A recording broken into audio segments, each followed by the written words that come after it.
인사하고 말씀 생각하겠습니다. 오래간만에 뵙겠습니다. 오래간만에 명절 잘 보내셨습니까? 새해 복 많이 받으시기 바랍니다.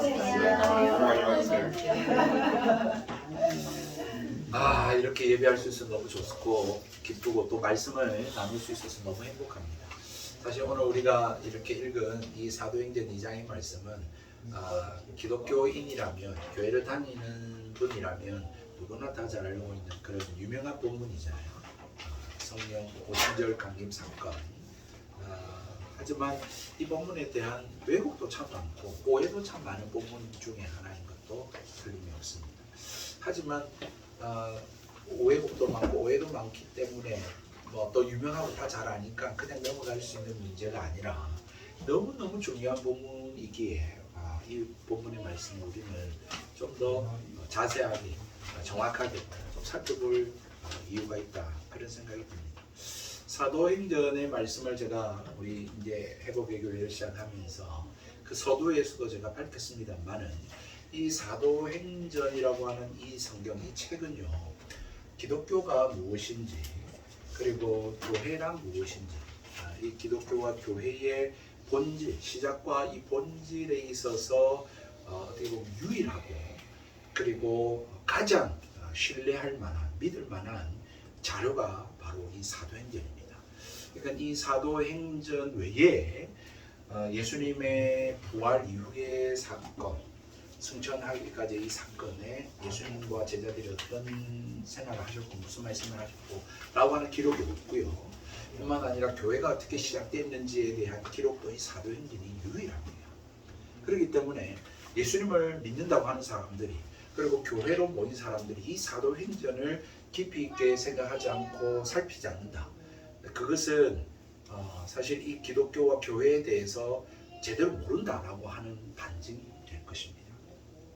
따라서 기독교와 교회의 시작, 본질, 이것을 정확하게 살펴보는 일은 오늘날 예수님을 믿고 교회로 모인 사람들에게는 매우 중요한 일이다라고 하는 것을 우리는 꼭 기억을 해야 됩니다. 그래서 여러분 매 주일마다 이 말씀들이 왜 기록이 되었을까? 이것이 오늘날 우리가 무슨 상관이 있을까? 교회가 처음 시작됐을 때는 어떻게 시작됐나? 그들은 어떻게 해서 이렇게 모이게 되었고 오늘날 기독교가 왜 이렇게 되었는가? 라고 하는 것들에 대한 생각들, 질문들을 가지고 이 말씀을 들어볼 필요가 있는 것입니다. 사실 우리가 엄밀하게 한번 생각해 보십시다. 이 세상에 일어나고 있는 전쟁, 그리고 다툼, 폭력, 폭동, 또 어쨌든 시비 뿐만 아니라 인간이 겪고 또 열심히 분투하고 있는 그런 질병, 그리고 죽음, 그리고 염려, 걱정, 근심, 아픔, 고통, 여러분 이러한 이 모든 감정들, 그리고 일어나고 있는 현상, 이 세계에 일어나는 것들, 이 모든 것들이 어디에서부터 비롯되었느냐 라고 우리가 생각해 볼 필요가 있는 것이죠. 성경은 이 모든 것의 근원을 하나님을 떠난 인간의 이 죄악으로 말미암아 기인한 것이다, 발생한 것이라고 말하고 있습니다. 인간은 그것을 인정하지 않죠. 사람들은 그것을 인정하지 않습니다. 몸소 겪고 있으면서, 눈으로 보고 있으면서, 우리가 당하고 있으면서도 그 고통, 그 아픔, 그 시비, 그 많은 문제들에 대해서 혀를 차고 아이고 하고 깊은 한숨만 쉴 뿐, 그 문제에 대한 원인이 왜 저런 일이 일어날까에 대한 그 원인들을 깊이 있게 살펴보지 않고 다만 그냥 혀차고 깊은 한숨 쉬고 그리고 즐거운 시간들, 쾌락의 어떤 도구들로 그냥 잊어버리는 일에 이 모든 인간들이 급급하고 있다라고 하는 사실을 우리는 오늘날 보게 됩니다. 왜 저렇게 아빠들이 싸워요?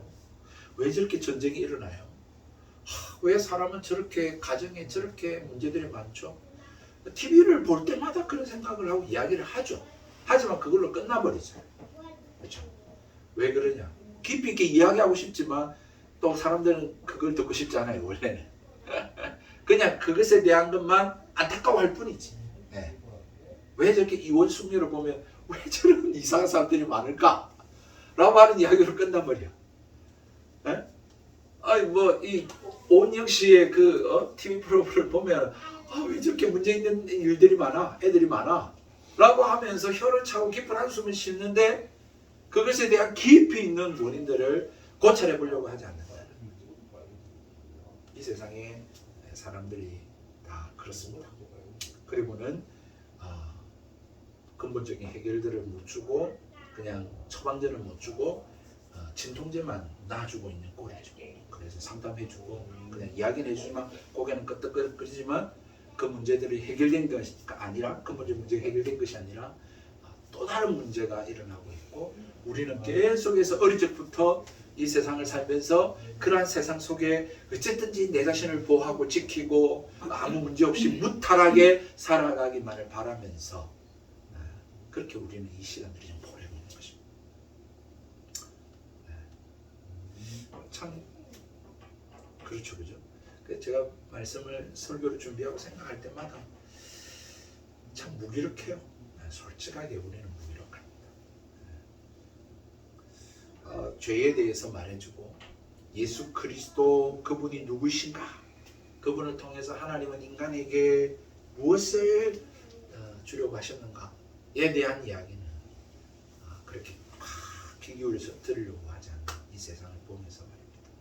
하지만 기독교와 교회는 죄가 무엇이고 또 예수 그리스도가 누구시며 그리고 하나님께서는 우리 인간에게 무엇을 주고자 하는가에 대한 부분들을 말해주고 있습니다.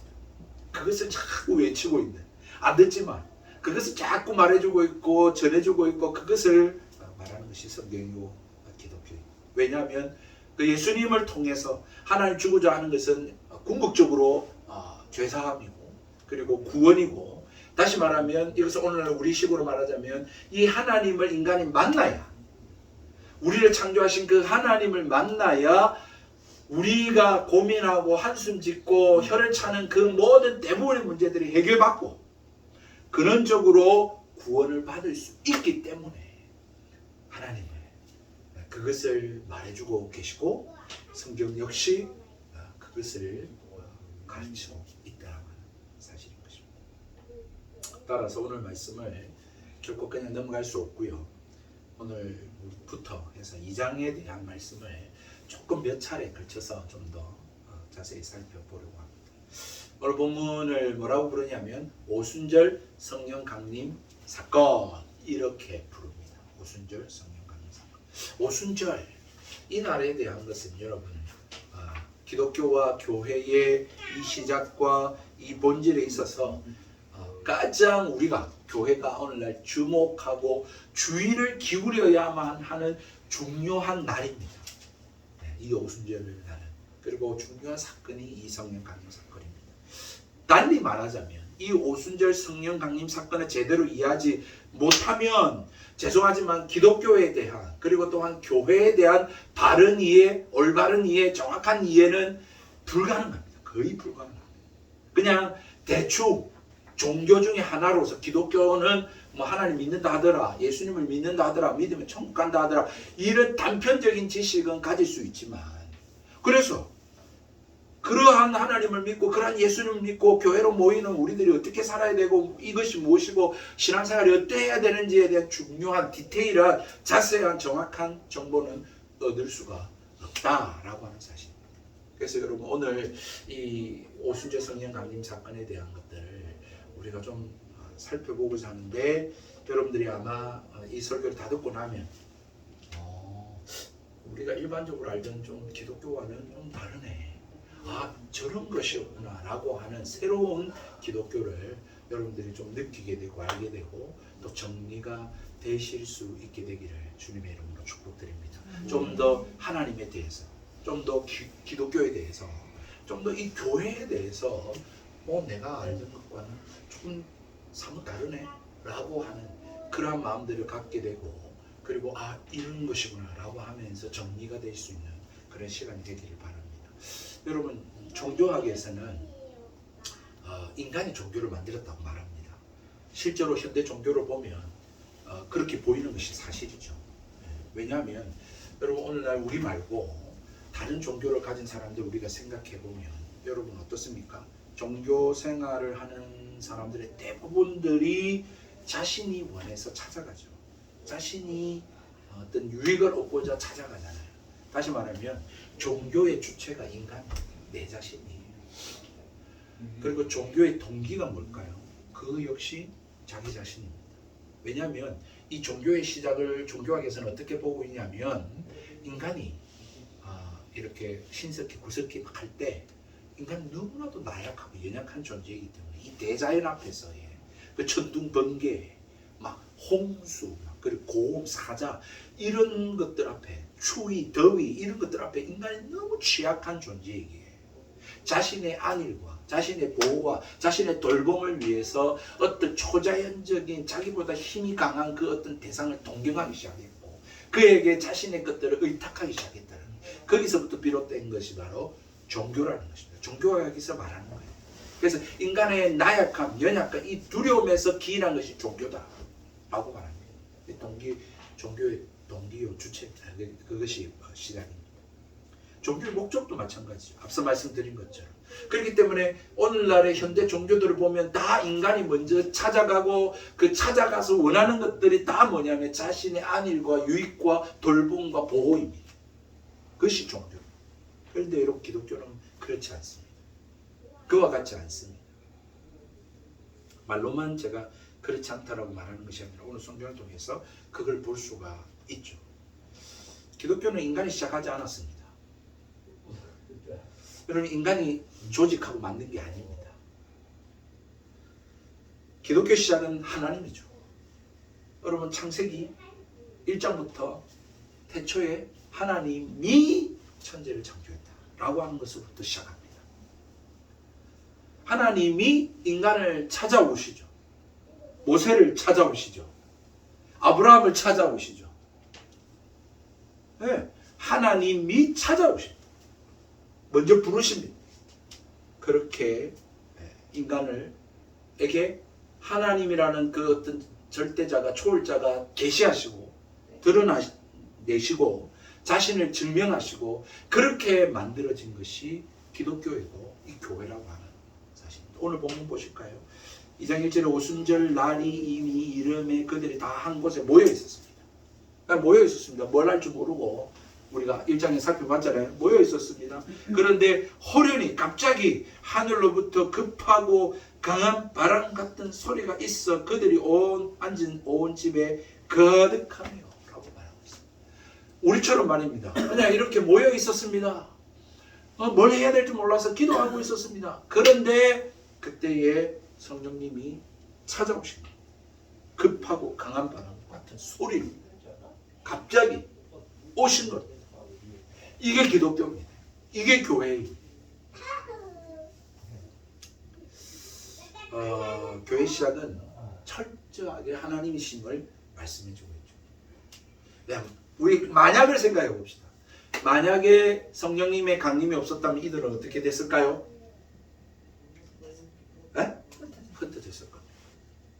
아니 예수님이 몇 날 며칠 못 되어서 성령 오실 거다 말을 듣고 일단 모였어요. 뭘 해야 될지 모르겠기 때문에 그냥 하나님 오십시오. 오신다고 안 했습니까? 약속한 기다립니다. 뭐 이렇게 했겠죠. 근데 10일이 지났습니다. 한 달이 지났습니다. 1년이 됐다고 칩시다. 1년도 긴데 1년이 됐다 칩시다. 그런데 성령님의 강한 임재와 역사와 어떤 우리에게 어떤 그런 일들이 없다. 어떻게 됐을까? 저는 흩어졌을 거라 생각합니다. 그냥 집에 갑니다.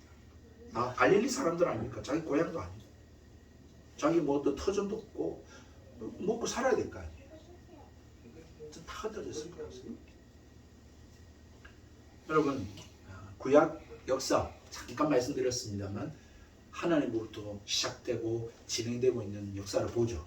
제가 여러분들 길게 요즘 씁니다. 왜냐하면 여러분들 안 읽을 거라 생각하고 제가 막 정리합니다. 어차피 안 읽을 거.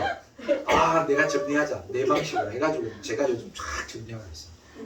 진짜 구약 39권을 한번 제가 쭉 한번 정리해 보려고 해요. 그래서 보는데 진짜 주체는 하나님이세요. 결국은 하나님이더라고요.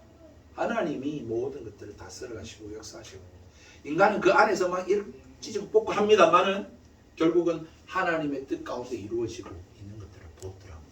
루키도 그렇죠.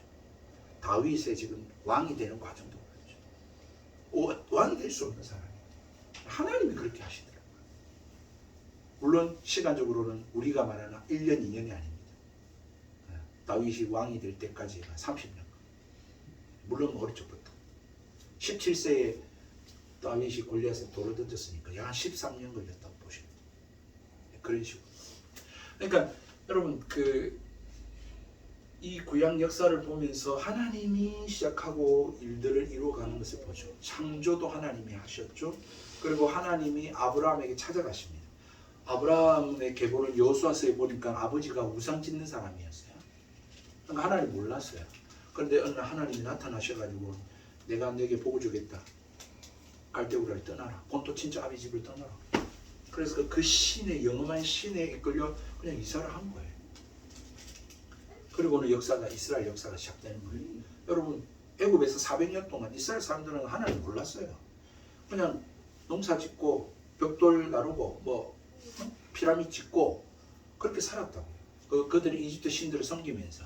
그런데 히브리 민족이라는 것 때문에 어쨌든 고통을 당하죠. 그러니까 이제 하나님께서 그들에게 모세를 통해서 하나님의 살아계심을 증명하는 사건이 출애굽 사건이잖아요. 그냥 안 따라 나왔을 거예요. 따로 나온다. 누군데? 하나님 보냈다. 내가. 하나님 누군데? 스스로 계시는 분이라고 말한다. 그 이야기 아니에요.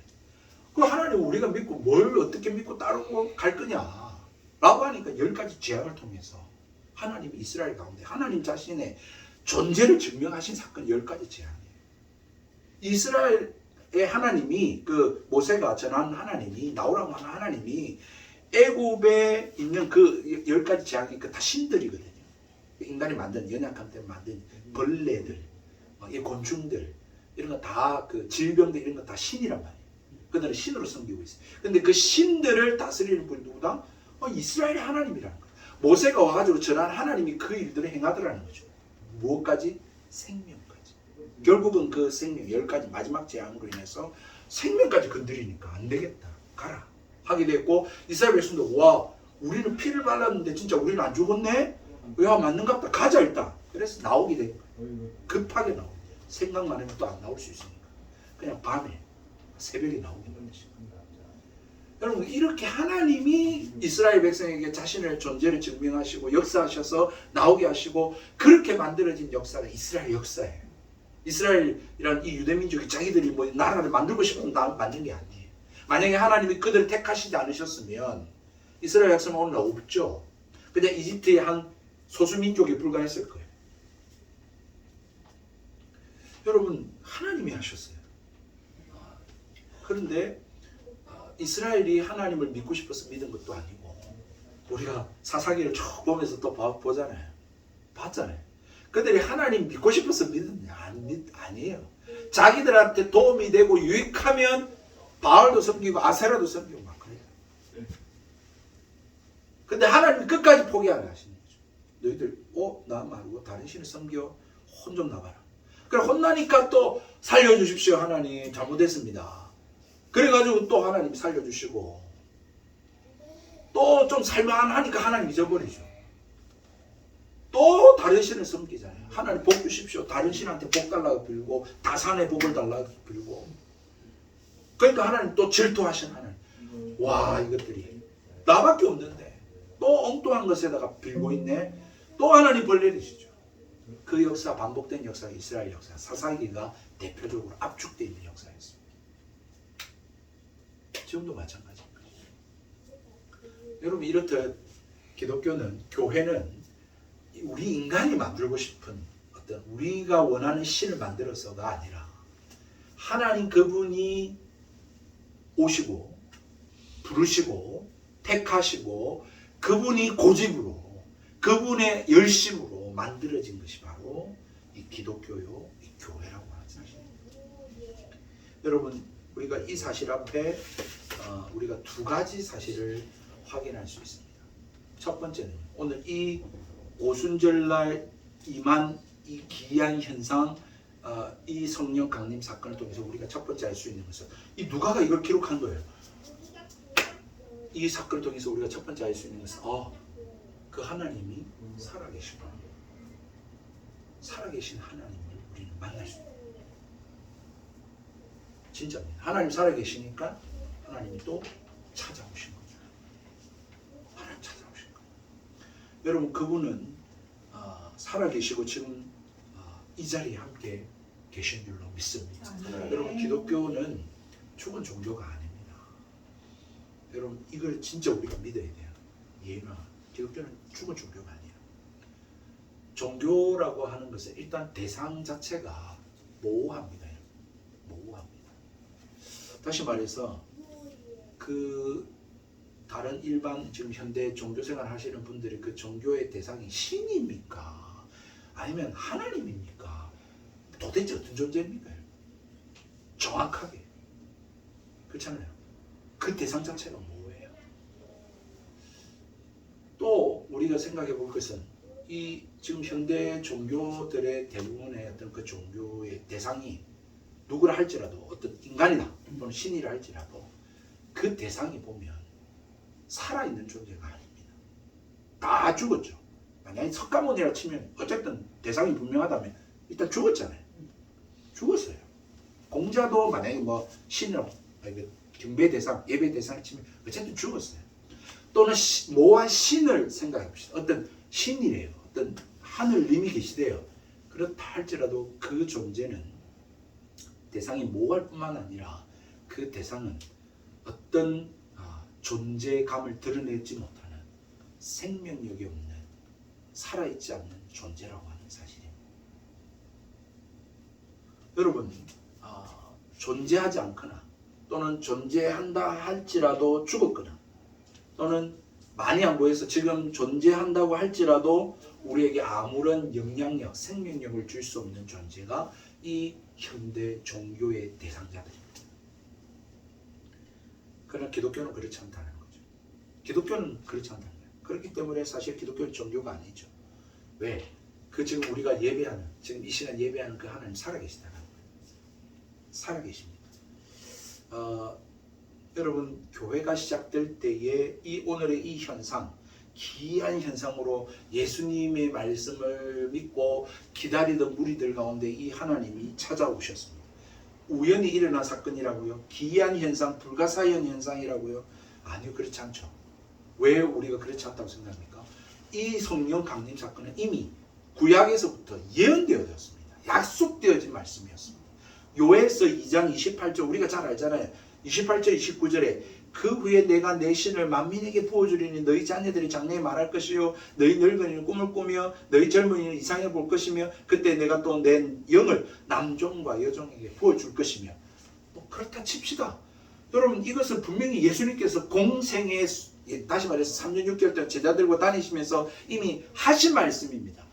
요한복음 8장의 말씀에 보시면은 성령을 보혜사 또 다른 성령 보혜사를 너에게 보내주리니 라고 말씀하셨어요. 더 정확하게 얘기해 볼까요? 예수님이 오늘 승천하셨지만 부활 이후에 제자들에게 남겨진 제자들에게 당부하셨을 때 그 말씀 사도행전 1장 4절 5절 사도들과 함께 모이사 그들에게 분부하여 이르시되 예루살렘을 떠나지 말고 내게서 들은 아버지께서 약속하신 것을 기다리라. 요한은 물로 세례를 베풀었으나 너희는 몇 날이 못되어 성령으로 세례를 받으리라 하셨다. 다시 말해서 이 오순절날 예수님을 믿고 따르던 사람들이 그냥 모여 있었는데 거기에 이런 기이한 현상이 일어난 것은 우연의 사건도 아니고 불가사의한 사건도 아니고 그냥 어쩌다가 일어날 수 있는 이런 일이 아니라 약속의 성취의 사건이다라고 하는 사실을 말해주고 있는 것이죠. 죽은 게 아니라 성령 강림 사건은 살아계신 하나님의 자기 계시 사건입니다. 또 하나 하나님께 살아계신 그 하나님께서 하신 그 약속의 말씀에 성취되어졌다라고 하는 사실을 말해주고 있는 사건입니다. 여기에 두 번째 중요한 사실을 우리는 알 수 있죠. 다시 말해서 그 살아계신 하나님은 살아는 계시는데 저 우주 저 구만리 장천에 계시는 분이 아니라 행동하시는 하나님, 역사하시는 하나님, 우리의 삶에 간섭하시고 개입하시고 찾아오시고 일하시는 하나님이시라는 사실을 말씀하고 있는 거죠. 여러분 지금 우리가 예배하는 이 예배 하나님, 대상이신 하나님은 그냥 가만히 떡이나 보고 뭐 죄송합니다. 제사를 아마 지내신 분 별로 없겠지만 제사를 지내는 그 제사상 받아 먹고 그냥 그렇게 있는 분이 아니라 간섭하시고 개입하시고 말씀하시고 찾아오시고 부르시고 믿음 주시고 역사하시고 기적을 일으키시는 분이라는 사실을 말씀해 주고 있는 것이죠. 여러분 한번 보십시오. 기독교와 교회를 만들어 완성해 가신 분 하나님이라고 그랬지 않습니까? 그 하나님 가만히 계신다면 이 역사가 일어났겠습니까? 오늘날 기독교가 있었을까요? 교회가 이렇게 세워질 수 있었을까요? 없었죠. 예수님을 따르던 무리들, 그 12제자들 중심으로 생각해 보십시다. 그 사람들이 탁월한 사람들이었나요? 뛰어난 사람들이었나요? 당시 학자였나요? 당시에 유력가들이었나요? 전혀 아니었습니다. 뭐 보잘것없는 사람들, 주목하지 않는 관심 대상자들이었습니다. 여러분 그들이 어떤 상태에 있었습니까? 의기충만해 있었습니까? 의기양양, 사기 충전돼 있었나요? 아니요. 두려워하고 있었잖아요. 떨고 있었다고요. 겁나고 있었다고요. 그래서 예수님 부인했다고요. 그리고 고향으로 돌아가려고 했다고요. 뭘 해야 될지 모르는 진공 상태였잖아요. 자기들은 얼떨떨결해 예수님 부활하시고 승천하시고 쳐다보고 있었고 뭘 해야 될지 모르는 그러한 상태에 있었던 사람들이었습니다. 엄청나게 많은 사람도 아니고 지난주에 살펴봤지만 많이 모였지만 120명. 그러나 그 당시의 사람들로 치면은 소수에 불과한 사람들입니다. 그런 사람들이었습니다. 사회적으로는 어땠습니까? 유대 사회는 이 예수님을 따르고 믿는 사람들을 잡아들려고 했죠. 로마는 어땠습니까? 정치적으로 이 유대 사회를 지배하고 있던 로마 역시 기독교를 무시하고 또 생겨나려고 하자. 이제 사도행전 쭉 보시면 어떻게 합니까? 감옥에 쳐넣고 죽이려고 했죠. 순교하고 이런 일들이 일어납니다. 그런데 어떻게 오늘날 기독교와 이 교회가 이렇게 세워질 수 있었을까요? 사람이 했다고요? 이 사람들이 했는데 이 사람들이 대단한 학자들도 아니었고 유력가들도 아니었고 힘 있는 사람들도 아니었고 많은 사람도 아니었습니다. 이들에게 좋습니다. 이 교회를, 이 기독교를 유지, 발전, 계승해 나갈 수 있는 조건이 있었습니까? 명분이 있었나요? 이 사람들이 교회를 잘 섬기면 먹고 살았나요? 이 사람들이 복음을 막 전하고 교회를 세우면은 여러분들 유명해질 수 있었나요? 그런 명분 없잖아요. 그런 조건 없잖아요. 그런 여건이 없다고요. 아무 덕이 안 돼요. 도움이 안 되는 상황이었어요. 잘 생각해 보시라고요. 그런데 오늘 기독교가 어떻게 이렇게 세워질 수 있었을까요? 어떻게 교회가 세워질 수 있었을까요? 어떤 명분도 어떤 조건도 어떤 여건도 주어지지 않은 상태에서 그들 어떻게 목숨 걸고 복음 전하고 예수 믿고 살아갈 수 있었을까요? 어떻게 우리와 이렇게 다를까요?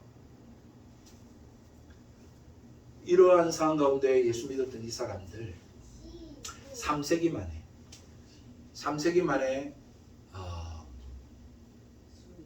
기독교는 유럽 사회에 공인된 종교가 되어졌고요. 세계의 주된 사상, 문화를 남겨놓은 종교가 되어졌고요. 오늘날까지 이 세계에 회자되고 있고 지금도 이슈가 되고 있고 세계 역사를 써가고 있는 그러한 종교가 되어졌습니다. 시작을 보시라고요. 여러분. 시작을 보시라고요. 어떻게 시작이 됐는가? 누가 시작을 했고 어떻게 이렇게 이루어질 수 있었는가? 여러분 살아계신 하나님이 아니면 이렇게 역사가 쓰여질 수가 없습니다. 그 살아계신 하나님이 그분이 일하시지 않았다면 이런 역사가 쓰여질 수가 없었던 것입니다. 제발 이 질문을 던져야 됩니다. 현상에 집중하지 마십시오. 많은 사람들이 사도행전 2장 이 성령 강림 사건 보면 이 현상에 자꾸 집중합니다. 나도 이 현상을 경험했으면 좋겠다. 이 현상이 일어나야 된다. 이 현상에 자꾸 집중합니다. 그래서 말씀드립니다. 이 현상이 도대체 그럼 뭐냐? 성령이 강림하시는데 왜 이러한 급하고 강한 바람과 이 혀의 불이 이렇게 갈라진 것 같은 불이 그 각자 사람들 속 위에 임했느냐? 여러분 우리가 이 현상에 대해서 집중하지 말아야 되지만 이 현상에 대해서 집중하기에 말씀드립니다. 정말 우리가 집중해야 될 게 뭐냐면 이 현상에서 우리가 놓치지 말아야 될 포커스가 뭐냐면 호련히 하늘로부터 급하고 강한 바람 같은 소리입니다. 여러분. 정확하게 말하면 후 하는 소리입니다. 소리. 첫 번째. 두 번째 어떤 현상이 일어났습니까? 마치 불의 혀처럼 갈라지는 것들이 그들에게 보여 각 사람 위 한 사람 하나씩 임했다. 이렇게 말하고 있습니다. 소리요 혀에 포커스가 있습니다. 왜 이렇게 표현했냐? 소리와 혀. 여러분, 그리고 이 좀 더 결론적으로 이러한 성령 강림 사건을 경험한 사람들에게 나타난 현상이 어떤 현상이었죠? 4절에 보니까 그들이 다 성령의 충만함을 받고 성령이 말하게 하심을 따라 다른 언어들로 말하기 시작했습니다. 자, 지금 정리가 됩니까? 여기 정리가 되지? 유나, 성령님이 강림했는데 어떤 기이한 현상이 일어났냐면 우리가 막 현상에만 주목하는데 그 현상이 뭐냐면 소리고 혀고 그 성령 강림 사건을 경험한 사람들이 막 다른 언어로 말하기 시작했다는 거예요.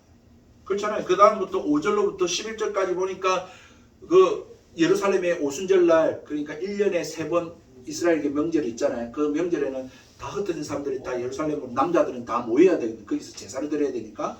그래서 그 나라에서 다 왔습니다. 그래서 막 여러 가지 나라들이 있는데 우리가 좀 아는 나라들도 있죠. 뭐 바데인이라든지 리비아라든지 애굽이라든지 뭐 유대, 갑바도기아, 메소포타미아 이런 나라도 우리가 좀 아니까 어쨌든 그 지역에서 사람들만 모였습니다. 그 나라 말 지금도 다릅니다. 그때도 다르겠죠. 근데 여러분 그 사람들이 모여서 우리나라 말 하네. 저 사람들 갈릴리 사람 아이가? 유대 사람 아이가? 저 촌 사람들이 그때 뭐 동시통역 학원이 있었나요? 어학원이 있었나요? 번역기가 있었나? 요즘처럼? 근데 막 그런 말을 하고 있는 것을 보게 되는 거죠. 여러분 성령 강림 사건에 왜 이런 현상이 일어난지에 대해서 현상에 대해서 우리가 집중하기 때문에 제가 말씀드립니다. 하나님이 이 놀라운 일들을 통해서 중요한 메시지, 중요한 의미를 선포하고 선언하고 계시는 사건인 것입니다.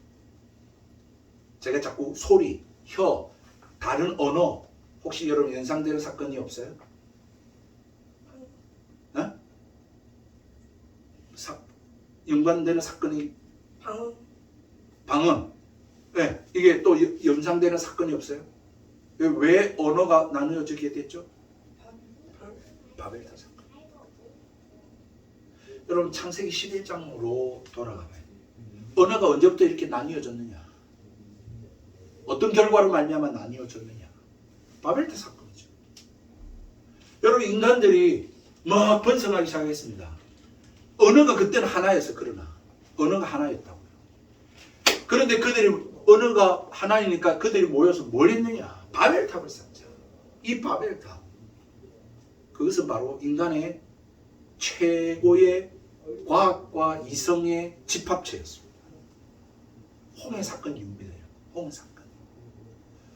우리가 안전하려면, 우리가 생명을 유지하려면, 우리가 온갖 지혜를 다 모아서 힘을 모아서 바벨탑을 쌓자. 저 하늘에 닿자. 그러면 안 죽는다. 안전하다. 그게 바벨탑. 하나님을 찾지 아니하고 그 인간의 본성 속에 있는 그 죄악을 보지 못한 이 인간들을 하나님을 찾지 아니하고 하나님을 대적하고 오히려 하나님의 자리에 올라서려고 하는 이 인간들에 대하여 하나님이 심판하시고 그 심판이 바로 언어에 나타난 갈라진 각양의 언어로서 나뉘어지게 되어졌다라고 하는 사실입니다. 다시 말하면 인간의 이 죄에 대한 교만에 대한 심판의 결과가 언어입니다.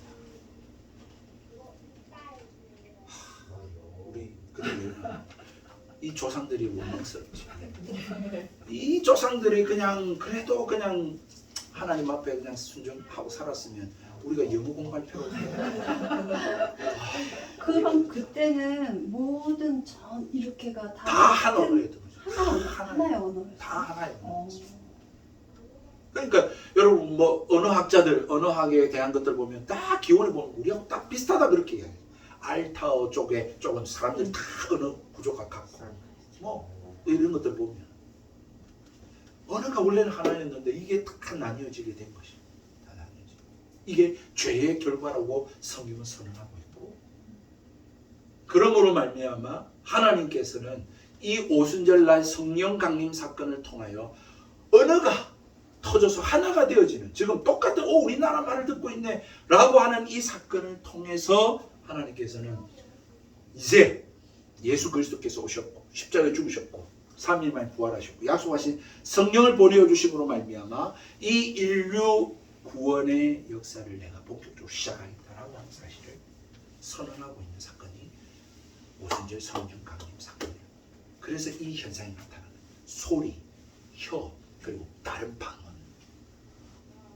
그래서 이제 이 복음을 통해서 모든 사람들에게 이 복음이 전파되어지고 언어가 나뉘어진 이 모든 사람들의 각양의 언어로서 복음이 전해져서 하나님의 구원의 역사가 일어나도록 하나님께서 이제 하겠다라고 하는 사실을 선언하고 있는 사건이 이 바벨탑 사건이요, 이 오순절 성령 강림 사건이라는 것입니다.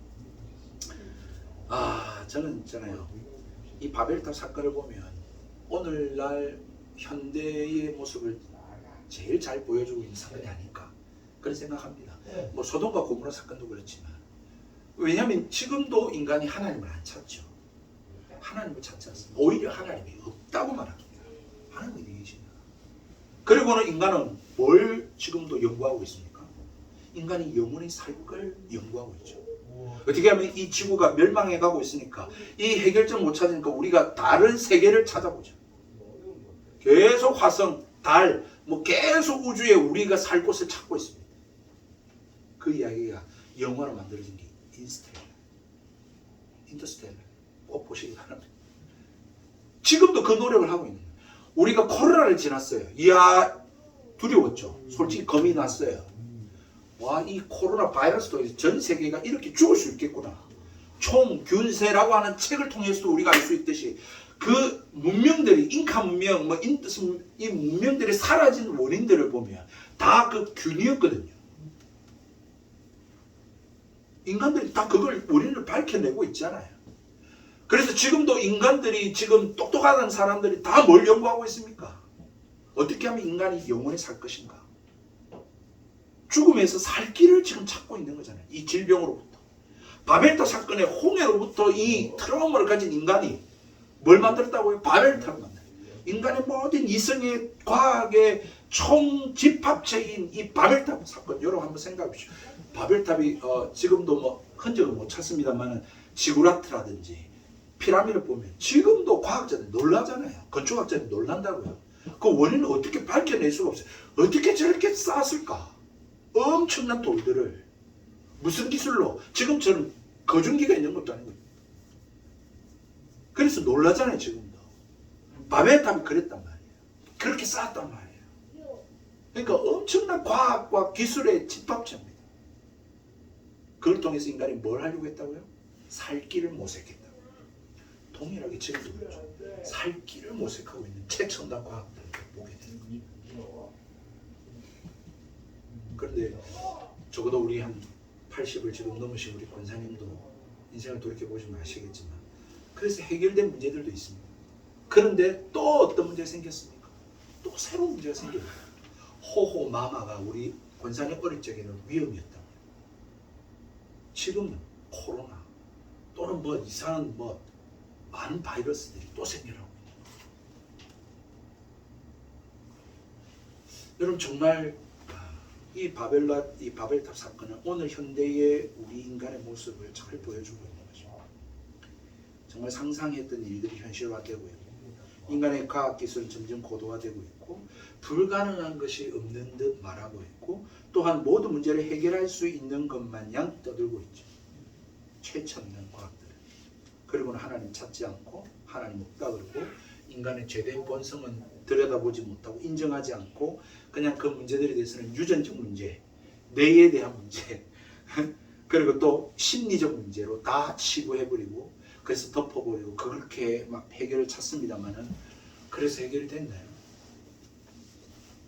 계속해서 새로운 문제들이 발생하고 있는 것들, 끊임없는 문제들이 일어나고 있는 것을 우리는 보게 되는 것입니다. 그래서 사람들이 자꾸 자연으로 돌아가려고 합니다. 옛날 이야기를 자꾸 합니다. 그래도 옛날이 살기 좋았다. 왜 그렇게 추억하고 있습니까? 여러분, 인간의 고통과 아픔의 문제, 이 비참한 이 현실에 대한 것 냉정하게 보죠. 좀 냉정하게 보면 그 원인들이 하나님을 떠난 인간의 죄의 원인이 있음에도 불구하고 그것을 인정하고 싶지 않은 것입니다. 그러나 성경은 말씀하고 있습니다. 기독교는 이야기하는 것이 이것입니다. 인간은 하나님 만나야 그 문제로부터 해결받고 참된 구원을 받을 수가 있다.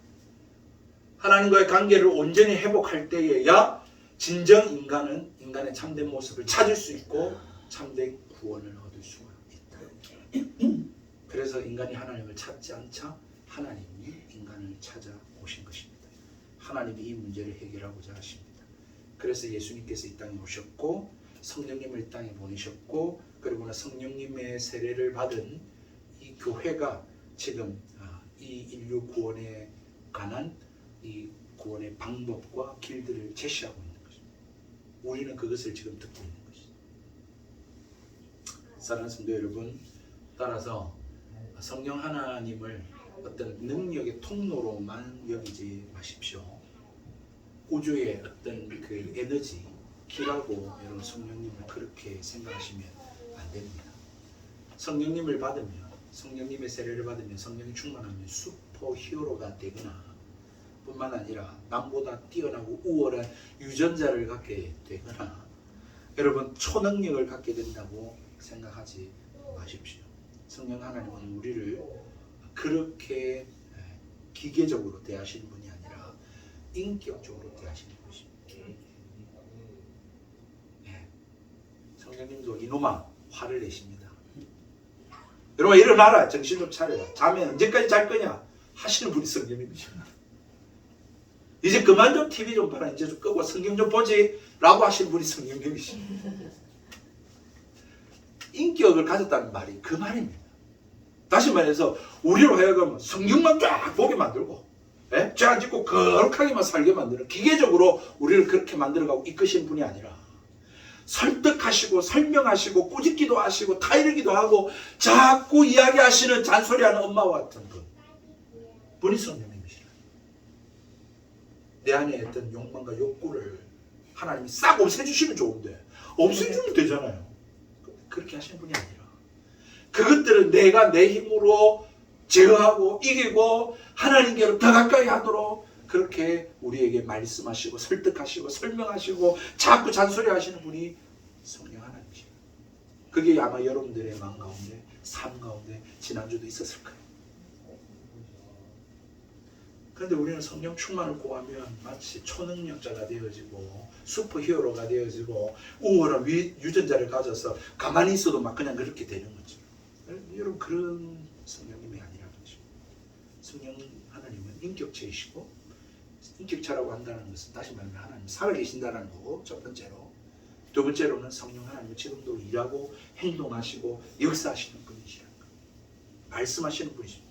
우리를 찾아오시는 분이십니다. 그리고 여러분들에게 계속해서 말씀하시고, 따라서 오늘날 우리가 이 사도행전 2장을 통해서 살펴본 이 현상은 하나님께서 우리에게 하신, 예수님께서 우리에게 하신 그 약속에 대한 성취입니다. 반드시 하나님 말씀대로 이루어집니다.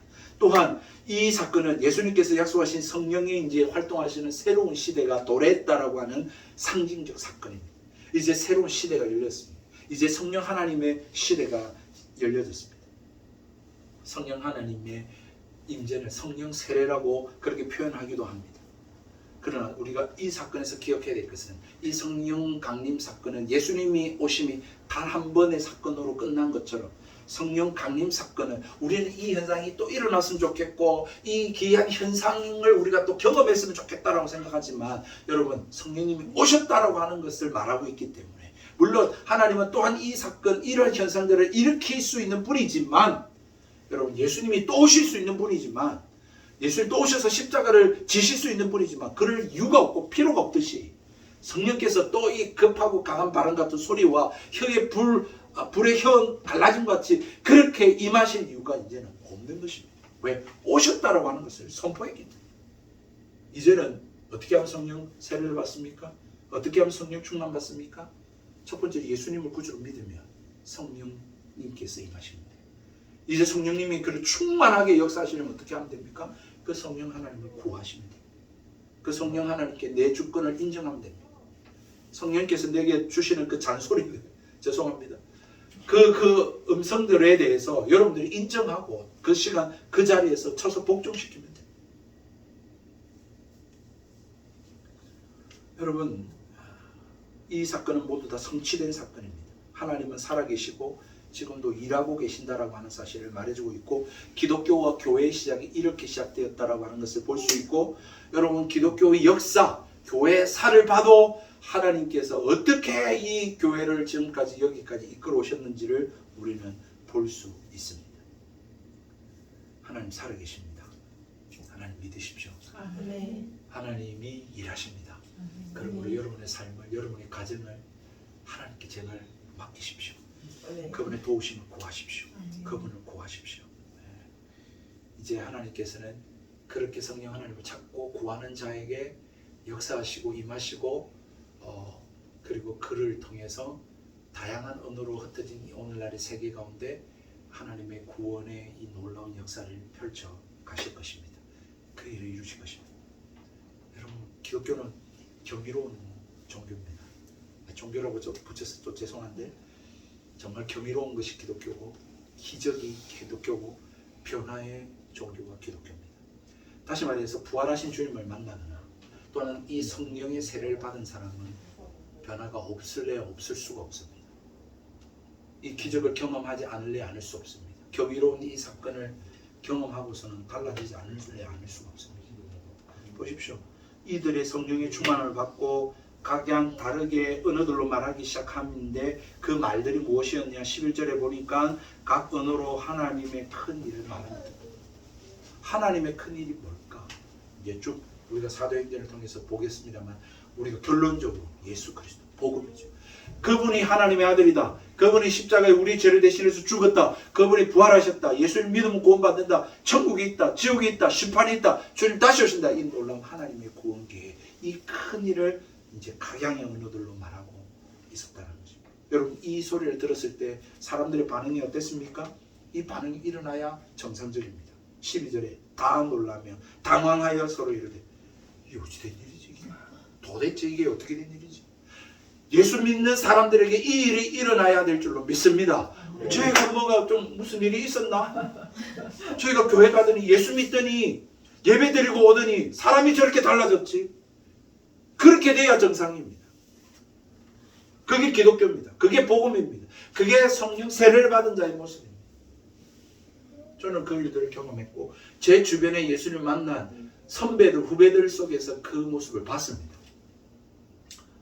우리 지금 부천에서 목회하시는 분 저희 선배입니다. 한 살 위 선배인데 그분이 음악을 되게 좋아했습니다. 작사 작곡도 참 많이 했습니다. 예수님 이제 그 복음송도 많이 만들었어요 나중에. 근데 예수님 만나기 전에 교회를 같이 다녔던 선배인데 그 선배가 학창 시절에는 락 음악을 엄청 들었습니다. 헤비메탈을 엄청 좋아했습니다. 옛날에 LP판 돈 없는데 막 용돈 해가지고 만들어가지고 LP판 사고 막 그것만 냈다 듣고 그렇게 살았던 형이었습니다. 근데 뭐 믿는 집에 태어났기 때문에 교회는 안 나갈 수 없고 그러니까 교회는 꾸역꾸역 저처럼 그렇게 다녔던 형이었습니다. 근데 예수 만나고 어떻게 달라졌을까요? 굳이 그렇게 할 필요까지 있을까라고 생각할 정도로 에피판 다 부셨습니다. 락은 안 들었습니다. 헤비메탈 안 들었습니다. 그때부터 복음송, 찬송, 복음성가를 만들었습니다. 여러분, 우리 교단에서는 우리 교단이 아니라 다른 교단이거든요. 우리 교단에서 잘 모르지만 다른 그 교단, 그 다락방 유광수 목사님 다락방 교회를 지금 목사님이신데 그 다락방에 유광수 목사님의 그 문제가 있어가지고 나왔습니다. 저처럼 나오고 그랬어요. 그래서 이제 부천에 교회를 다시 새롭게 시작하고 계시는데 그 다락방 교단에서는 아주 유명한 목사님이십니다. 네, 찬송을 많이 만들어요. 가스펠 송을 많이 만들었어요. 여러분, 예수님을 만나면 달라질 수밖에 없어요. 놀랄 수밖에 없어요. 경이로울 수밖에 없어요. 또 어떤 반응이 있을까요? 13절에 보면 또 어떤 이들은 조롱하여 이르되 그들이 새 술에 취하였다. 이런 반응이 일어날 수밖에 없어요. 두 가지 반응이죠. 놀라든지 기적을 경험하고 변화가 일어나든지 아니면 조롱하고 웃기고 있네. 그건 치피 우리 오늘날 똑같은 그러한 세상 가운데 우리는 살아가고 있는 것이죠. 기독교가 이런 겁니다. 그냥 믿어도 되고 안 믿어도 되고, 그거는 복음을 모르는 겁니다. 기독교를 모르는 겁니다. 성령님께서 역사하지 않아서 그렇습니다. 성령께서 역사하시는 곳에는, 복음이 전파되는 곳에는, 기독교를 바로 믿는 곳에는 변화가 일어납니다. 놀라운 일이 일어납니다. 아니면 반대로 반대가, 조롱과 비난이 찾아오게 됩니다. 그래서 안 믿는 자들의 그런 비난과 조롱과 손가락질은 당연한 겁니다.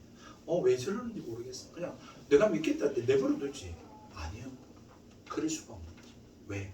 기독교는 살아계신 하나님을 말하고, 지금도 그 하나님이 역사하시고 일하고 계신다는 것을 말하고, 우리 이 세상의 모든 문제들이 하나님을 떠난 이 인간의 죄로 말미암아 일어난 일이고, 하나님을 만나야 그 문제들이 해결받고 구원받을 수 있다라고 말하는 것이 기독교이기 때문에, 거기에 변화가 일어나든지 성령이 역사하셔서, 아니면 반대하든지 조롱하든지 손가락질하든지 그런 일들이 일어날 수밖에 없는 것이 기독교다라고 하는 것을 말해주고 있는 것이죠. 말씀 맺겠습니다. 사랑하는 성도 여러분, 사도행전 2장 1절, 처음 교회가 시작됐을 때 이 일들이 일어났었습니다. 이 기이한 현상에 대한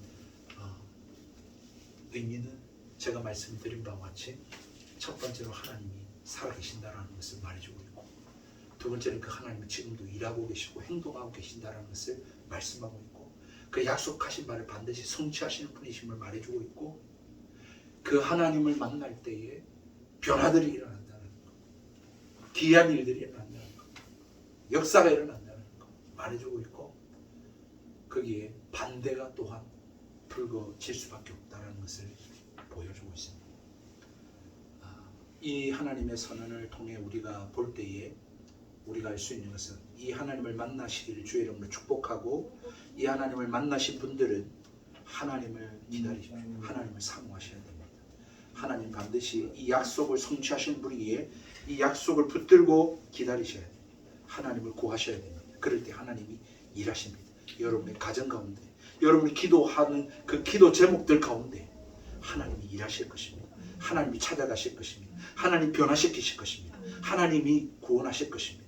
하나님이 해결하실 것이고, 하나님이 믿음의 가정으로 세우실 것이고, 이 교회를 일으키실 것입니다. 네.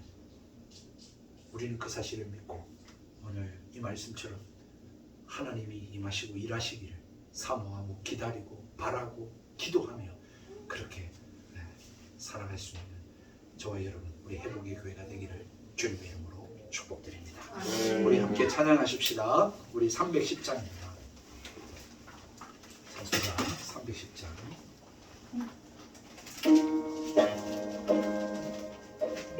우리 가사를 한번 좀 생각해 보십시다. 왜 하나님이 이렇게 하셨습니까? 하나님의 은혜로, 하나님의 은혜로 있을 데 없는 자, 왜 구속하여 주는지 난 알 수 없도다. 내가 믿고 또 의지하는 내 모든 형편 아시는 주님, 늘 보호해 주실 것을 나는 확실히 아네. 왜 내게 굳세 믿음과 또 복음 주셔서 내 맘이 항상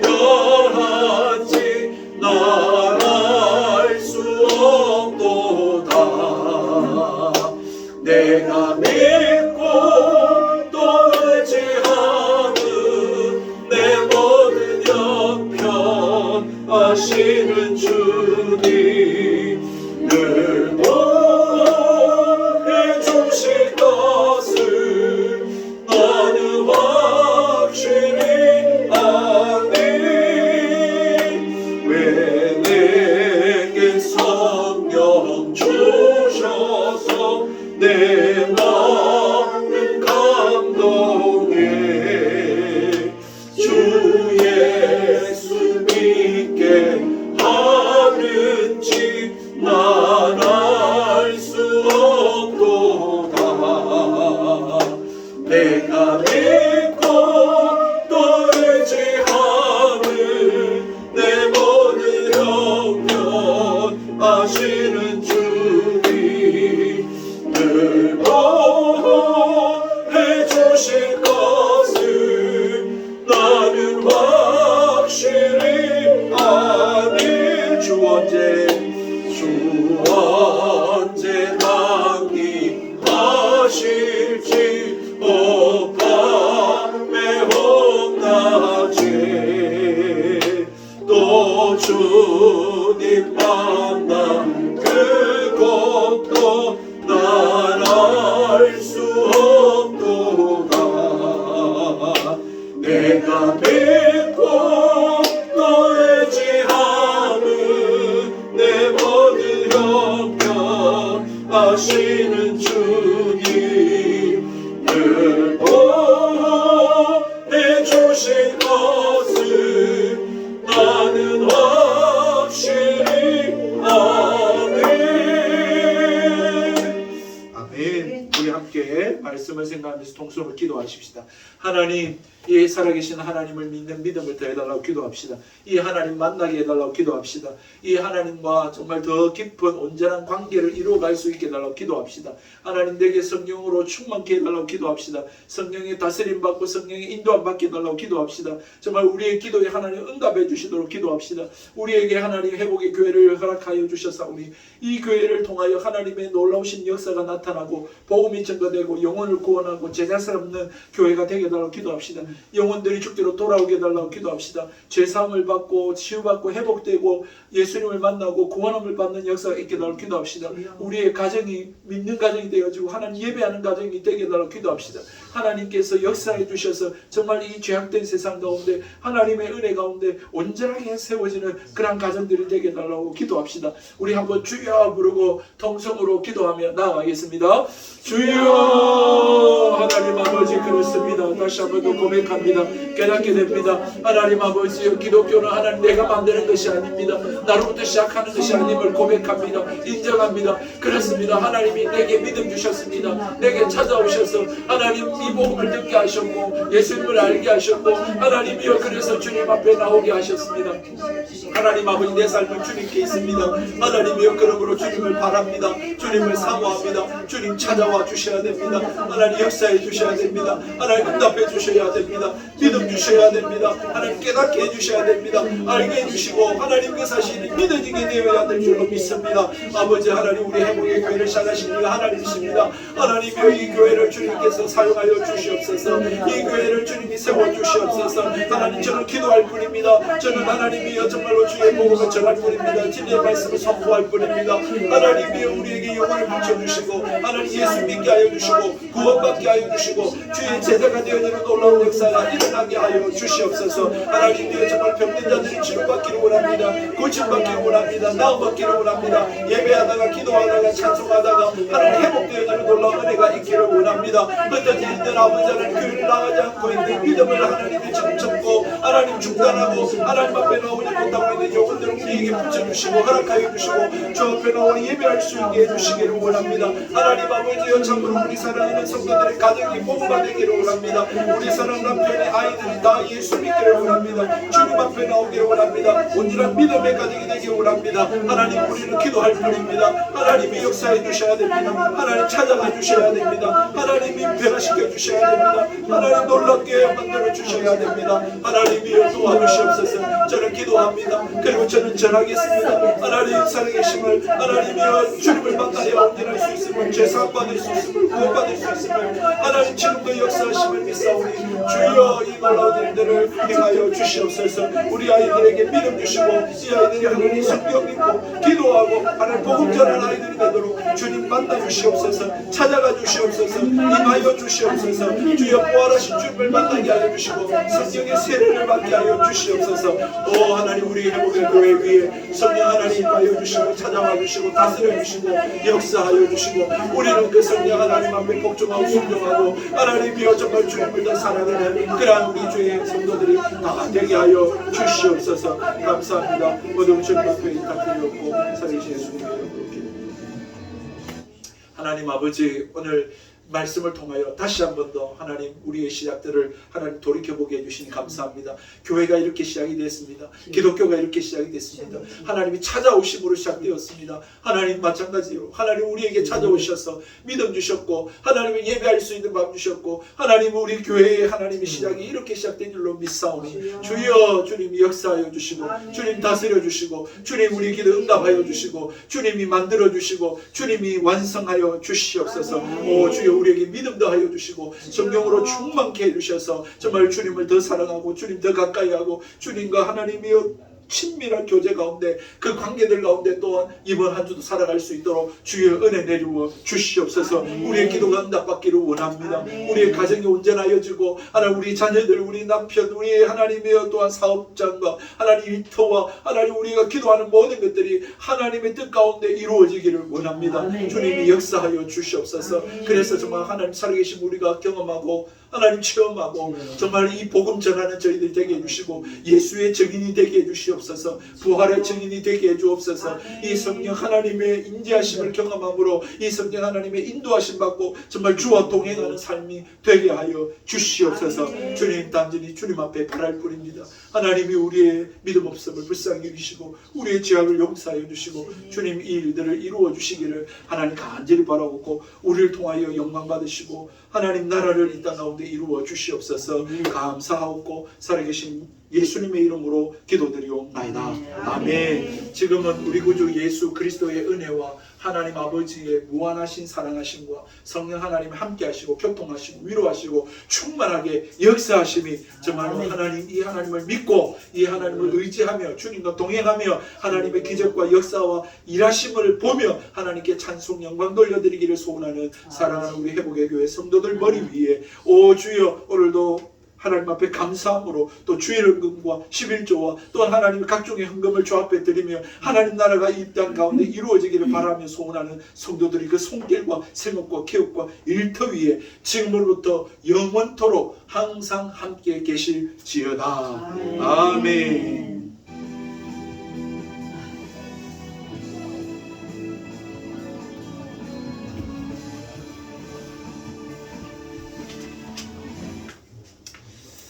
아멘. 감사합니다.